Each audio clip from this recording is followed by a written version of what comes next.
All right, guys, we're back on Southeastern 16 with Chase Robinson talking SEC football and the college football playoff. Yes, we. So we'll work to get Blake back here. Checking on a few things there. All right, here we go. And so glad you are joining us because, look, we got lots to get into with two college football playoff games. Obviously, there's one still going right now that we will get to later on in our live stream. But we'll start talking about the Texas Longhorns, and we'll get into previewing a little bit of what to expect from Georgia Notre Dame next week when they play. But Texas with a win over Clemson this afternoon, 38-24. Look, I thought Texas going into this game was going to win, but and I thought they needed to be able to run the ball to be able to win that game. But look, Texas ran the ball really well. Welcome back, Blake. Chase, I just did an hour-long basketball live stream. Didn't have a single internet problem. We start this football live stream. My goodness. Incredible. Anyways, continue Yeah. your thoughts and we'll jump in. I was just talking about how great Texas ran the ball today. Clemson still can't stop Texas running the football. I mean, it was just a clinic that the Longhorns put on, and that was really. I said when we were doing our prediction last week, me and Chris, I said, look, Texas got to run the football. That's what they've been doing so well lately. They've got to do that against Clemson, and boy, they did. 292 yards on the ground against Clemson, who. Again, they did a good job of stopping SMU's run when they played in the ACC championship. I feel like Clemson has a pretty good run defense, but the Longhorns looked good. That is for sure in that win. Yeah, they did for sure. Like you said, Blue with 146, Wisner 110, Gibson added 35, but what a just ridiculous. And I know that's kind of been the story this year you guys have talked about with Texas, and like you mentioned, that was the key to success here, and they did it, and still running on them at this point. But yeah, I mean, obviously we'll talk about Tennessee, Ohio State as we get closer towards the start of the fourth quarter and such. Sam Smith is checked in, folks. You know, if it's a live stream, Sam's checking in, and Sam is saying it is 16. He's freezing cold. And he's also saying that he is in hell here in Ohio State for this one of Frozen. My goodness, Sam, you will be okay, my friend. Listen, the game's not over yet. We're not going to talk about it like it's over yet, but we will mention more on Tennessee, Ohio State here shortly. But anyways, let's talk more about Texas. As you mentioned, Chase, this was a game that I think. And, you know, the narrative coming in, of course, this whole weekend, the narrative has been talking about who deserved to be in the playoff and who didn't. And, you know, I know people were talking on social media about Indiana's performance, which we'll talk about Georgia and Notre Dame a little bit too here in a bit. But, you know, Indiana's performance and do they really deserve that spot? Of course, Penn State comes out and just takes it to SMU today. So, you know, the Alabama SMU debate's been happening. And, of course, South Carolina, Ole Miss in that same conversation. Lane Kiffin got his shots in on Twitter. Big surprise, I'm sure. So, you know, it was all about just seeing, hey, what about Texas, right? Because they were the team that, okay, you looked at their schedule, where are the impressive, you know, wins, those kind of things. And so I thought this was exactly what you wanted to see. You know, Clemson jumped out right off the bat. But then from there, like Texas just kind of, you know, takes control. Clemson able to battle back a little bit late, but that was just kind of the performance you wanted if you were Steve Sarkisian here. And Texas fans, just to stop hearing about all this stuff about, well, Texas doesn't belong and all this. Oh, 100%. Like, and especially after that SEC championship performance, I feel like a lot of people may have started writing Texas off. Like, this is the best roster in college football to me. Like, Texas is they've got the roster to win a championship, and I think if they are able to play like they did today against Clemson, like we could see them maybe get on a run here. Like I feel like this is a Texas team that can do that. They looked way more poised. I feel like Quinn Ewers just looked confident out there and poised, and so I liked the way that the Texas played today, and again they're loaded. But again, it depends on what Texas team you get. Like, are they going to get a lot of penalties? Are they going to make some mistakes like I feel like they did towards the end of the year and especially in that SEC championship game? But Yeah, I thought that was a solid performance today, especially when it comes to stopping big plays and getting some big plays yourself, especially running the football. I thought Texas did a really good job at that. I don't know if you've seen this yet, but I was just curious as we talk about Texas and kind of looking ahead with them. But have you seen the opening line for the Arizona State game? I have not, no. All right, so we're going to play Guess the Line then, Chase. What do you think this point spread is between Texas and Arizona State? 12? You were closer than I thought you would be. 13.5. Wow. But I mean, it's just like that's a quarterfinal game, right?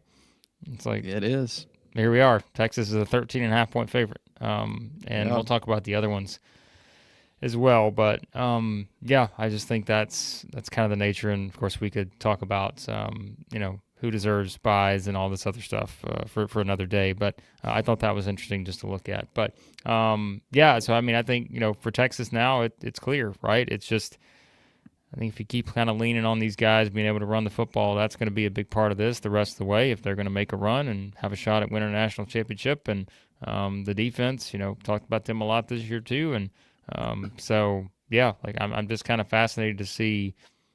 Again, they're almost a 2-touchdown favorite in this game against Arizona State. It's going to take place on New Year's Day. That's at, I think, noon Central. That game takes place. Yeah, it's going to be interesting to see this next matchup for them. It is, yeah. And again, when you have Jaden Blue running for 146 yards, when you have Wisner running for 110 yards, both with a couple of touchdowns, Blue had that 77-yard run, and then you add some of the other guys in there as well. Like that's dangerous to have two guys over 100 yards in one game. They relied on that run. And then you mentioned the defense. Like Texas defense has been solid in just about every game that they've played. And so they're really good. They caused some problems for Clemson. They had that goal line stand, which I thought was huge. Like they gave up some plays, but they made up for it in other places. So yeah, their defense is going to be tough. They're going to be really tough on Arizona State in that next game. Yeah, and I mean, I know, that's, again, another debate, and I think especially coming out of this first version of the playoff, I think will be talked about quite a bit, as we know, but like even Sark after the game was talking about just, hey, college football, congratulations, like you got this one right in terms of just the atmosphere, playing that game in Austin, and, what that could mean for sort of the future format and all that, but yeah, so I think it's going to be fascinating to see what it looks like. And like I mentioned, at least right now as it stands, Texas is going to be a considerable favorite over Arizona State. And we'll, of course, talk about the matchup. Chris and Chase will break it down in the usual preview video, which we'll get to here soon, probably sometime next week, even if that comes after Christmas, of course. But we'll talk more about the Longhorns, Chase, but we'll start to jump into some of your comments. We appreciate you guys hopping in. Of course, I see some people who were in the basketball chat we did about an hour ago. Yeah, I think this is the question that everyone's asking, right? It's like, is SEC football overrated? And I think it's just interesting, Chase, when you form that, on specific one game sort of sets like this, if it's a playoff atmosphere, but you can also as a whole look at it. And again, that's been the debate that's been had, right? This whole since the playoff was announced, the whole debate has been about, okay, if you just win your games, it takes care of itself. You get to the playoff. But at the same time, you can also make the argument and say, all right, South Carolina feel like one of the best teams, or is Alabama still how many points better than this team or that team that got in? And so it's just we can play the guessing game, I guess, with that. There's no definitive answer, but I would say it's probably. Could you say it's safe to say, yeah? And I think here you go, like maybe. Yeah, I mean, yeah, the comment there, last 2 years not nearly as dominant as advertised. Yeah, I think it's so much different now. With college football, it's not like rosters aren't just loaded for SEC teams now. Like there's going to be a difference, and you see some of these guys, that have transferred out of the SEC into the Big Ten, like. And I think that's a big reason why a lot of these, Big Ten teams may be better. They've gotten transfers or whatever. So, it's not the same. And you're not going to see the SEC just dominate anymore, I don't think. I mean, honestly, it's the way the landscape of college football is now. Like, yes, we're a channel that covers the SEC, but I'm not going to sit here and say that the SEC is just going to dominate from now on in college football, because that's just not the case, and that's not going to be the case because of where we're at in college football. So, we lost you there again for a second, Blake. But listen, I will tell you, there Big Baller Brett's in the chat. There's some other people in the chat who were in this stream an hour ago. It was about as good of a stream as I think we've ever had in terms of my internet connection too. So of course it's just decided.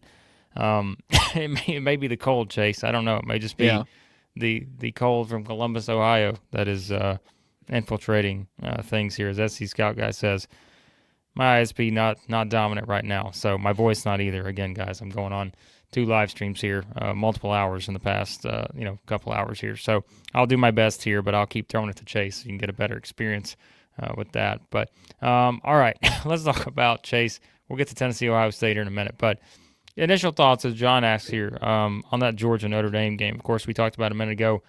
Indiana was the dog of the town yesterday, and maybe a lackluster performance.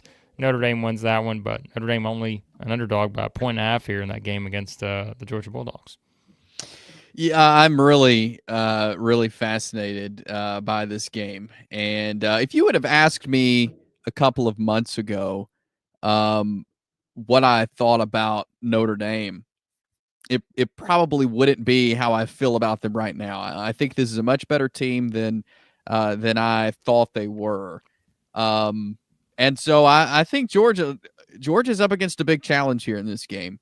Obviously, they're trying to work through what they're going to do with the quarterback situation, how that's going to change the offense, what they need to do. Obviously, when you're in a position where Carson Beck is unlikely to play, from all that I've read and heard, you're in a tough spot. And so I think Georgia's up against a big challenge here with Notre Dame. I thought Notre Dame looked good last night.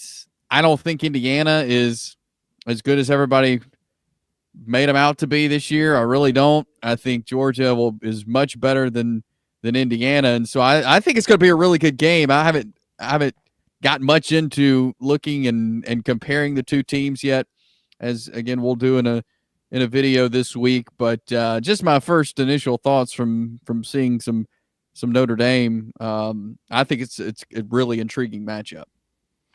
Yeah, I mean, like we mentioned, I mean this line opened at 1 for Georgia. It's out to 1.5, but again, it's like that's one of those. It's going to stay pretty close, I think, to that number, just based on the Carson Beck thing. I mean, that is just such a significant part of this, and I think it's just seeing what Georgia can do, without him. But I think there's obviously some confidence in Gunnar Stockton and what he's going to be able to do based off them finding a way to win that game in the SEC championship, as we know, Chase. But as you mentioned, you guys will get more into that game as we go into to next week. But it is interesting just to look at the playoff as a whole now. And look, we'll see if this Ohio State lead against Tennessee holds, at least the way it, the actual fashion in which they're winning. You just look at some of these other games, though, right? You felt like Texas pretty much controlled Clemson. Obviously, we talked about Penn State, SMU. You never felt like Notre Dame was in trouble against Indiana. And now potentially, Tennessee makes a little bit of a burst there in the second quarter in this game. We'll see how it finishes. But, it's kind of been weird the way this whole dynamic's played out. But I know some people thought this was exactly how it would play out, with having some of these games where, and I think that goes back to the question, right, of just how many elite teams that are capable of winning the national championship are there actually in college football this season? How many will you get in future seasons? We don't know the answer to that, but I think it's a fair question just based on maybe what we're seeing so far here. Yeah, I wasn't real sure. I thought a couple of these games would be blowouts. I did not expect the Ohio State-Tennessee game to go the way it's gone.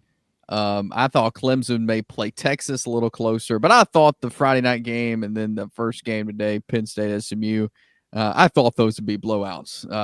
Honestly, because I didn't think Indiana and SMU could compete with those two teams. I feel like they were on a different level, but yeah, it's and again we've talked about it. And we can talk about it, for forever. How things should be, how we think the playoffs should be, but. I feel like some teams obviously have a better path. Some don't have a great path to get through, and that's part of this that we're still working out. But I thought it's been cool, and I was excited to see meaningful games in month of December. How meaningful and how good these games have been. They haven't lived up to that, but it's still been good college football, I guess you could say, before Christmas, which is always exciting for someone like me who just loves college football.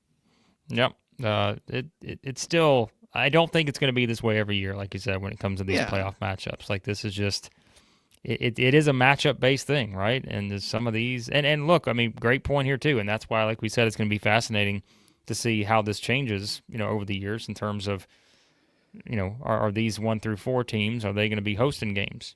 How quickly is that going to happen? I mean, I just feel like what we've seen here, that's definitely something I think is going to be pushed more towards, in terms of fixing the format and all that. But as Brian says, I mean, home field advantage looked like a thing so far, based on, the way these teams are playing. So a lot of snow too.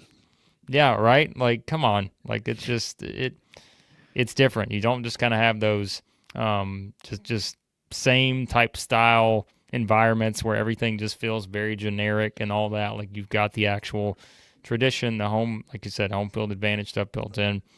Shout out to Texas Fight jumping in, putting up the hook 'em horns. Excited about the Longhorns victory. And Ohio State may have just put the what is it the comment here, they just choke slammed the Vols. They put the finishing move on them, so that speaks to my professional wrestling fandom there. Just give a little finishing move here on the Vols, perhaps. 35-10 now there. Ohio State and Tennessee chase, pretty wild. So well, I did not expect that. I'll just say that. No, me either. And some of you guys may not have expected the Bet Online read to be this late in the live stream, but there it is. Because as always, my internet was not holding up. But hey, Bet Online always holds up for you because they are the world's most trusted betting platform and your number one source for online betting. Wouldn't it be fitting, Chase, if if the internet goes out again during the live read? But don't worry. Even if my internet goes out, Bet Online will still be up and running. I can guarantee you that because they do have the earliest odds to in-game live betting. Bet Online provides you with all the action and ability to watch the games as they happen. Largest selection of odds on everything from football, the NBA, college basketball, NHL, UFC. It's all there. Head to Bet Online today. Don't forget to use that promo code BELIEVE, BLEAV, for your welcome bonus on your first deposit. Bet Online, the game starts here. All right, let's see. So we've talked about, again, everything that we've kind of seen to this point. But, I mean, Chase, now is the time where we can probably, start to dissect what we've seen so far when this Tennessee-Ohio State game. We'll see if anything changes. But at least for now, again, the Buckeyes start fast. Tennessee makes it interesting. But now the Buckeyes pushing out their lead quite a bit here, 35-10 heading into the fourth quarter. Yeah, I just again, I'm a little shocked by this. I thought that Tennessee would be able to compete this game. I feel like it was just way too. And look, slow starts have been an issue for Tennessee all season. I feel like they started kind of reversing that towards the end of the season. But when you're playing a team like Ohio State in a big time game like this, you can't have a slow start. And they did, and that was really tough. A tough way to start the game for Tennessee. Like -6 yards of offense at one point in the first half. Like you can't have that. I thought Nico really did a good job showing off his legs, though, making good decisions when there wasn't somebody open. He was running the ball, but look, Tennessee's defense. They struggled. And look, we know Will Howard, great quarterback, Ohio State, really good receivers. and they were working. We saw the game plan for Ohio State against Michigan was just pathetic. They just tried to run the football, and that's not what they do. And they lost that game. And Chip Kelly and Ryan Day, I thought they had a good game plan going in here. But one thing I will say about Tennessee that I like seeing Nico run the ball, make some good decisions, use his legs. I thought that was really good for Tennessee. And look, the injuries. I mean, Tennessee with Sampson banged up. You got Squirrel White banged up. Some of these receivers banged up. That's tough for Tennessee. And again, the slow start killed them. When you go down the way they did, it's hard. It's hard to come back. Yeah, and I think that's the biggest thing. Like you said, you can't spot a team. 14 points, basically, snap your fingers and all of a sudden you're down 14-0. Down 21-0 at the end of the first quarter in a playoff type scenario. But I think it's more, when you look at it, there's a couple things, right? Like Ohio State just immediately right off the bat, like they just all the confidence, all the momentum in their direction, they come out and score right away, boom. But then you mentioned, like, look at Tennessee's the yardage after that. Like their next drive, 3 plays, 7 yards, punt, right? Yep. The next drive, 3 plays, negative 18 yards, fumble. The next drive, 7 plays, 22 yards, punt.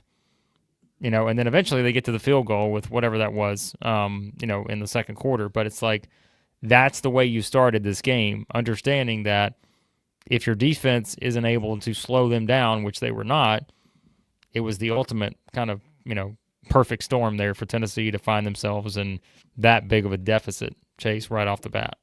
Yeah, you can't do that, especially against a good team like Ohio State in this kind of game. There was a lot of Tennessee fans there, and they were talking about it. Hey, a lot of this, the atmosphere is there's a lot of orange there, but yeah. And so I thought maybe that would help, but it did not. And maybe they'll put something together, have a huge fourth quarter here in a minute, and change the narrative. But again, I did, like I've said, it goes back to the way they started this game and just getting behind early. I mean, it's hard to come back against a really good team when you're against such a good quality opponent like Ohio State is. When you shoot yourself in the foot to start the game, it's hard to come back, and especially again with the injuries that they've had and just looked out of sync. Like this is typically we've seen Tennessee be able to start clicking in the second half, and I feel like they're not clicking at all. Yeah. Shout out to Elijah, member of the It Just Means More tier, Southeastern 16. You guys can join as well if you'd like. $3.99 a month.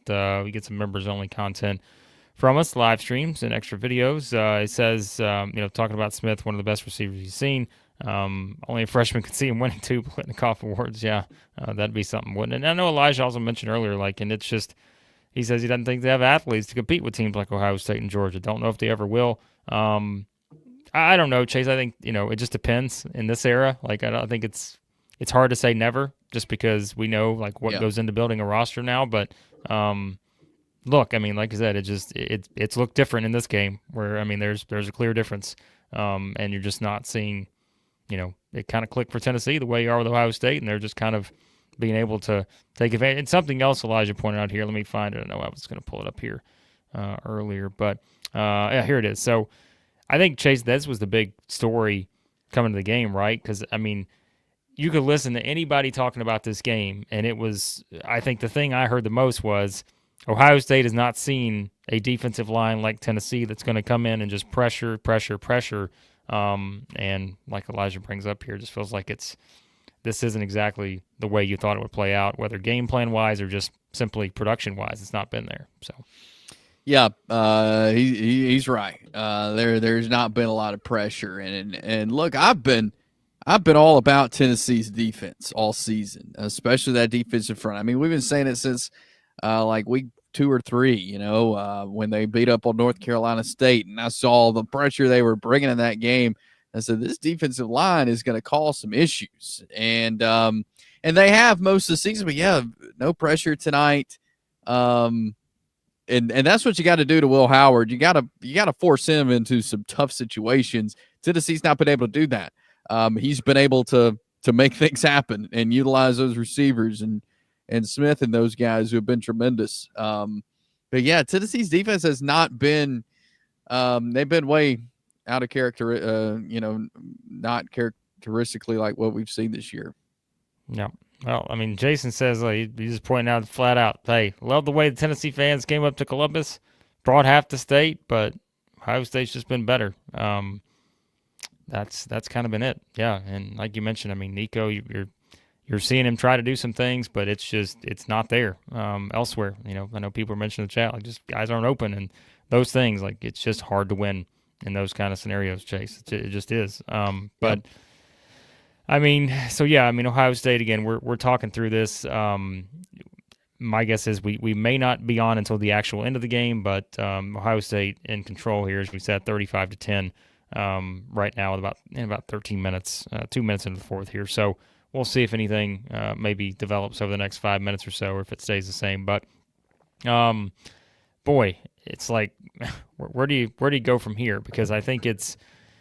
Like we said, I think you look at it as a whole now, and people are going to, talk about the SEC and those things. But, like I said, Georgia's going to play Notre Dame.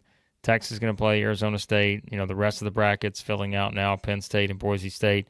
And then obviously the winner of this game, Ohio State, Tennessee is going to play Oregon. But, yeah, Chase, I mean, it's just I think if you look back, and that's where we start to get into the SEC conversations as a whole this season and whether it's been disappointing, just kind of the overall takeaway from the league this season. I don't know. I mean, getting two teams into the final eight, is that disappointing? Probably for the SEC because you're like, well, we should have had at least half of those, right?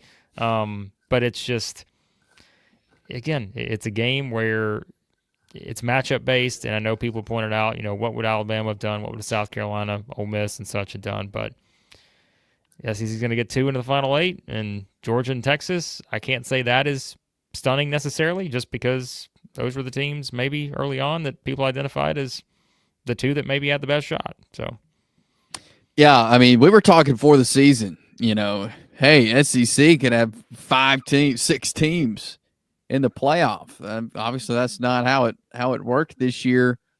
And I think a lot of that has to do with this was a year where just everybody was beating each other. Nobody was safe. There was some weird games, and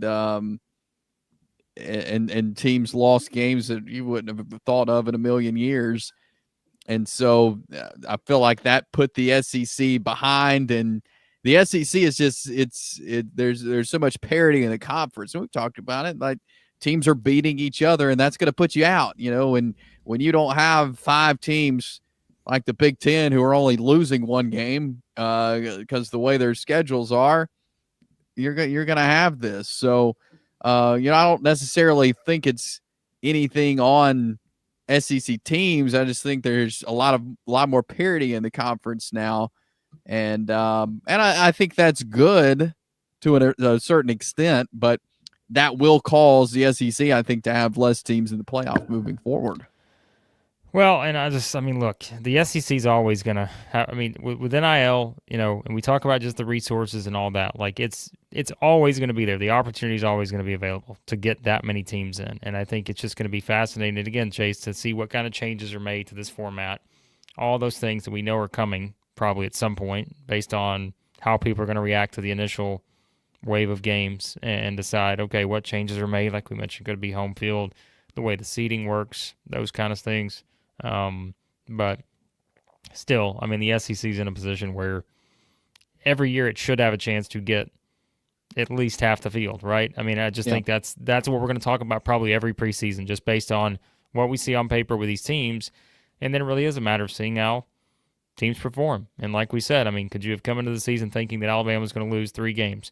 Ole Miss, we said it could be the best Ole Miss team ever, but they still lost games, right? South Carolina, felt like they were as hot as anybody, but unfortunately, is that magic number, right? For, 3 games, whatever. But so I think some of the changes that are eventually going to happen with the format and how the committee uses certain criteria, that'll probably play into the SEC's favor, I would think. So.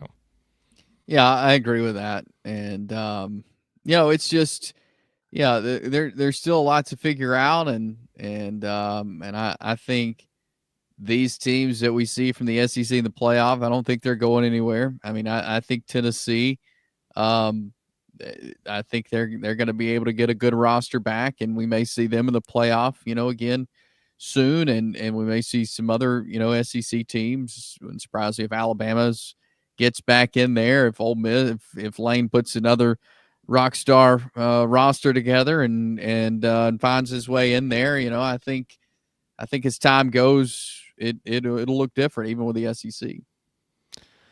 I guess as we and again, the game's not over, but we're just going to talk about as we see it now, because we're probably going to hop off here in just a few. Holiday season. Chase and I are giving you the best. Like I said, guys, I'm like, my voice is still all the way back, and like I just did an hour, so I don't want you guys to have to sit there and listen to me like this either. But here is something, Chase. At least it's basketball season. I think that's a comment I'm seeing with people a lot now, just based on, if we talk about it, it's so weird because we're having this conversation about SEC football, but, basketball is obviously having an unprecedented start to their season, but, football is certainly still going to be king, and the things that they can accomplish, all these teams with NIL, as we said, transfers and such. But, for Tennessee, how do you, as a whole, like what's the biggest thing coming out of this season? Obviously, it's going to sting a while, the performance itself and the way you lose this game. Not just that you lose this game because Tennessee was the underdog, right? It's the way you lost it. And there's going to be some frustration like that for a while. But overall, just kind of sort of a capsule for Tennessee this season. What were your biggest takeaways kind of moving forward now for the Vols and the program? Well, I think anytime you have a young quarterback like they did in Nico, he got a lot of reps this season. He saw a lot of different things. He was in some tough games, some big learning opportunities, I feel like, for him, and a lot of that with those slow starts. Like, I think he can now look back on the season and say, hey, these games we lost or we struggled because of these slow starts that we had. Here's what we need to change. Here's what I need to change as a quarterback, as the leader on this team. So I feel like it was a big growing season for Nico as a quarterback, and who knows? I'm guessing he'll be back at Tennessee starting at quarterback in this day and age. Who knows? Things change so fast, but I'm going to assume Nico stays as a Tennessee Volunteer, and I think that would be really good for him because I think he fits well with what Heupel's trying to do. But I think it was a big learning and growing year for him. And, I was never a quarterback. I don't know how that is, like stepping in there and doing that, especially as a freshman in the SEC in these big games. So I feel like there's a lot of growth and learning. So I think that's a big thing to take away from this Tennessee team. And I think we saw him again run the ball pretty good tonight. Maybe you see more of that next year. I think there's a lot of younger guys on the field as well that, again, got some reps on both sides of the ball. Like I think it was just one of those years, like they had a really good season with a young quarterback and some other young guys on the field. So I think you take it, you build on it. I think this Tennessee team, again, you fill some of these holes where some of these guys are, whether it's out of the portal or some high school recruits. And I think Tennessee's going to be all right. I think, and especially if Nico continues to grow like I feel like we saw him do. Yeah, so I mean, now you look at, again, as a whole, I mean, Heupel comes in his first season, they're 7-6, then it's the 2022 season, they go 11-2, win the Orange Bowl. You have the last season they go 9-4, so a little bit of a step back. This year they get back to double-digit wins. They're going to finish 10-3. And by the way, as everyone noted, Ohio State did just score again. So, that will probably do it. But, so I think it's going to be interesting, because I think, and that's where, you think about when Heupel takes over, the changing nature of just the sport itself. Like we said, NIL becomes more prominent. You get the playoff added in, those kind of things. So, like, it is where, people would pick on Tennessee fans sometimes, like, well, it's not realistic to think you're going to go win the national championship every single year, or think that you're going to play for the championship every year in this day and age. But now it's like, well, that should be the expectation, right? And again, that's the expectation, Chase, for how many teams in the SEC, right?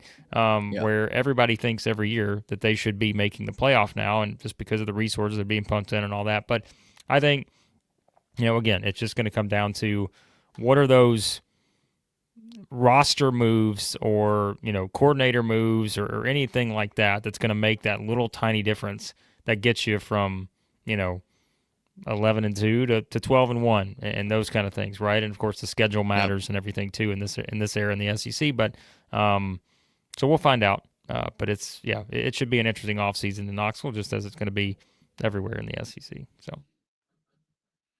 Yeah, you're right, and the roster moves are a big thing, and I expect Tennessee to hit the portal and get some guys to fill some holes, and I think Josh Heupel is a good enough recruiter and to put together another playoff type roster. Yep. So, as we said, Tennessee is going to be SEC football jumping in here. A regular, as we know in the streams. At least we have Tennessee basketball, Blake. Yes, you do. The Vols ranked number 1 in the country in the AP poll right now. As Al notes here too, Ohio State just took it to Kentucky in basketball today too. So it's been quite a day for the Buckeyes. Chase, as I joked, it's not often Ohio State gets the upper hand on the SEC the way they've done today. So I guess once every now and then is not too bad. But But anyways, it's just did not expect this in terms of this being as one-sided as it was. But all right, well, we'll probably wrap up here shortly, guys, because this game is over. If Tennessee makes the biggest comeback in the history of the sport, then we will come back around and do another stream for you tomorrow. But it just what an interesting game, to say the least. And I was looking, Chase, at the I'm going to pull it up again here. But just, you look at the differences just in the numbers in this. Like, those are just as glaring as anything, which you would expect in a 42-10 game. But it's like, Tennessee 187 yards of total yards here. And Ohio State's only had the ball 5 more minutes, like 27:03 to 22:09 is the time of possession. Ohio State 461 total yards, Tennessee 187. Man. It's not. And again, like I said, like, different things can play into that, injuries and stuff. And we understand, like, the way the game can change based off of that. But, if Sampson's getting more than 2 carries, it's a little bit different. But it's just, that just jumps off the page if you're someone who's just checking in and saying, what happened here? My goodness. So, yeah. Anyways. All right, guys. We're going to wrap up here shortly. Your thoughts on the way out, you can leave a super chat, hit the subscribe button, hit the like button as well. So we will obviously have you covered this week, heading into the big games the following week for the SEC, Georgia and Notre Dame, Texas and Arizona State. You'll be able to check that out here on the channel. And I'm sure we'll also do some stuff kind of looking back at the season for some of these teams whose seasons are ending, kind of thoughts heading into the offseason, kind of state of the program stuff we usually do here this time of year as teams finish up their season, and we'll see what happens. So, anyways, Chase, anything else you want to add here before we hop off? Yeah, look, I think Tennessee, and I know, look, you're getting beaten the first round of the playoffs by Ohio State. There's nothing good going on. I know it's the end of the world. And but look, I was really impressed with Tennessee. I thought it was a great season for the Vols. And I think Tennessee will be back in the playoffs. I really do. I think that the program is in good shape under Josh Heupel, and I think they'll be there. But I know it's tough. It's tough tonight, losing the way that's going on. And hey, I got to shout out my man Bob Kessling, longtime radio voice of the Tennessee Vols. This will be his last football game tonight as he is retiring. He still has basketball season to finish out, but I know he has been a staple for, again, 26 years of Tennessee football on the radio. Wow. And tonight will be his last football game. So not a great way for the legend Bob Kessling to go out, but got to shout him out. He's been good to us. He's done quite a few videos with me on this channel. So always great to talk with him, but he's had a great career there. 26 years. I'm like, I don't know why. I'm like, it just doesn't feel like it's been that long, but man, it has. So, and then, yeah, hey, basketball may give them something exciting. If the Vols get to the Final Four, we'll find out. Again, starting off well so far for them. But, all right, guys, so we're going to hop off here. Before we, just quickly, I want to, this one from, let's see, Tyler, I'm going to pull it up. Yeah, so I think we were talking about this a little bit earlier. Like Tyler saying college football playoffs shouldn't be saying to 12 teams. 8 teams, first round, best 4 teams get a bye, and home game, neutrals after that. Why is the first? Yeah. I mean, these are the things that I think are going to be debated a lot this offseason, Chase, after this playoff, this first go around. These are going to be the things that are talked about all offseason, and it's going to be fascinating to see what kind of decisions are ultimately made about this format, because we know they're coming. Like, it's inevitable at this point. Yeah. So. Yeah, it's going to change, and I'm not sure exactly what they'll do, but they got to do something. I feel like some. And again, it's the first year. They're learning, just like everybody. Yep. So we'll see how it changes. But, of course, guys, we'll have you all covered here at Southeastern 16. I know a lot of Tennessee fans will jump in. We have a lot of those here at the channel. But share your thoughts in the comments, as always, on what you thought of this performance, what needs to happen from here for the Vols heading into next season. And if you're a Texas fan, share your thoughts on advancing that matchup against Arizona State and, of course, Georgia and Notre Dame as well. So we appreciate you guys joining us, as always. Lots of stuff on the channel coming to preview those remaining college football playoff games. And as we said, SEC basketball in rare form this season. And we'll talk about that. And baseball, too. So if you're getting ready for baseball season, Tennessee fans, I'm sure, hey, you got some things to be excited about heading into baseball season as well, coming off of a national championship. So, again, hit that subscribe button on the way out. Hit the like button as well. We appreciate you guys watching as always, and we'll talk to you again here soon at Southeastern 16.